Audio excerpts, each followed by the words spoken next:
Ya, selamat pagi, siang, dan malam, Pak Arifin dan Bu Indri, serta teman-teman sekalian. Pada kesempatan kali ini, saya Aurelius Sugiarto Mulyoto, 1242, nomor absen 4, akan mempresentasikan tentang replikasi DNA. Nah, ini untuk daftar isinya, replikasi DNA, yang pertama ada tujuan, tiga, lalu yang seterusnya ada teori replikasi DNA, dan yang terakhir ada proses replikasi DNA. Nah, untuk tujuannya sendiri, sel tubuh ini kan selalu membelah dengan tujuan untuk pertumbuhan, mengganti sel-sel yang sudah tua, dan membentukkan jaringan yang sudah rusak. Sel-sel baru ini punya materi genetik yang sama, maka dilakukanlah replikasi DNA ini. Nah, teori replikasi DNA ini pada dasarnya ada tiga.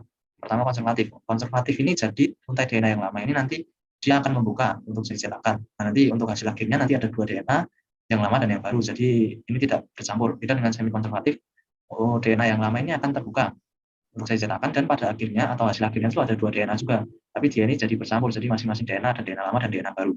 Untuk dispersif kurang lebih sama, tapi dia lebih ke berbagian kecilnya.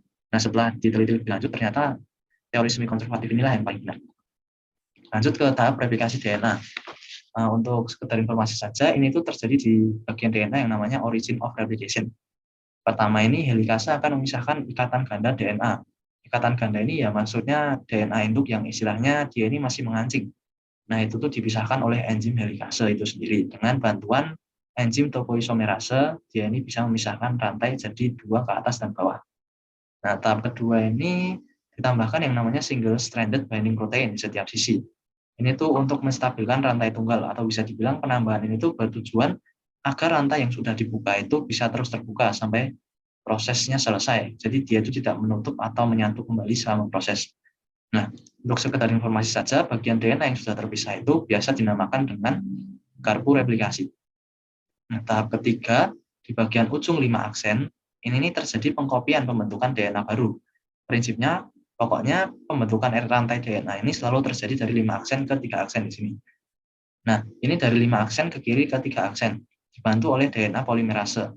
DNA polimerase ini yang akan membuat DNA baru yang kontinu atau berkelanjutan. Dia akan menempelkan nukleotida yang sesuai. Nah, yang atas ini dia dinamakan dengan leading strand. Dinamakan dengan leading strand, kenapa? Karena dia itu dari 5 aksen ke 3 aksen. Dan prosesnya ini terjadi secara kontinu atau tidak putus-putus. Berbeda dengan lagging strand yang berada di bawah ini. Yang dimana lag berarti itu tuh putus-putus atau tidak kontinu. Kenapa? Karena bila dilihat sebelah kanan ini dimulai dari 3 aksen. Nah, kalau mau ikut yang atas kan kiri. Nah, nanti malah jadi 3 aksen ke 5 aksen dan itu tuh tidak bisa.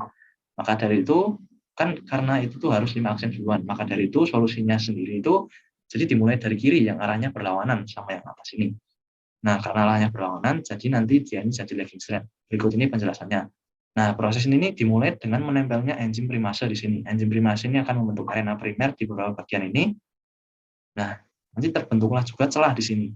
Celah-celah ini terlihat putus-putus. Nah, putus-putus ini makanya dinamakan dengan lagging strand. RNA primer ini diperpanjang oleh DNA polimerase yang ada di sini, sehingga dia ini membentuk fragmen-fragmen yang disebut dengan fragmen Okazaki. Nah, tahap terakhir, RNA primer ini akan diganti dengan DNA polimerase secara keseluruhan ini menjadi DNA yang sudah jadi. Nah, ini nih pada akhirnya itu dapat masih terlihat putus-putus untuk membentuk sebuah rantai. Maka disinilah peran DNA ligase atau enzim ligase berperan. Nah, ini perannya itu untuk menyambung fragmen putus-putus tersebut untuk membentuk sebuah rantai yang panjang yang istilahnya sudah jadi DNA. Yang ya istilahnya sudah tidak putus-putus lagi lah. Nah, karena sudah selesai nanti DNA baru ini akan menyatu dengan DNA yang lama yang jadi cetakan. Jadi selesailah tahap replikasi DNA. Sekian penjelasan replikasi DNA dari saya. Terima kasih.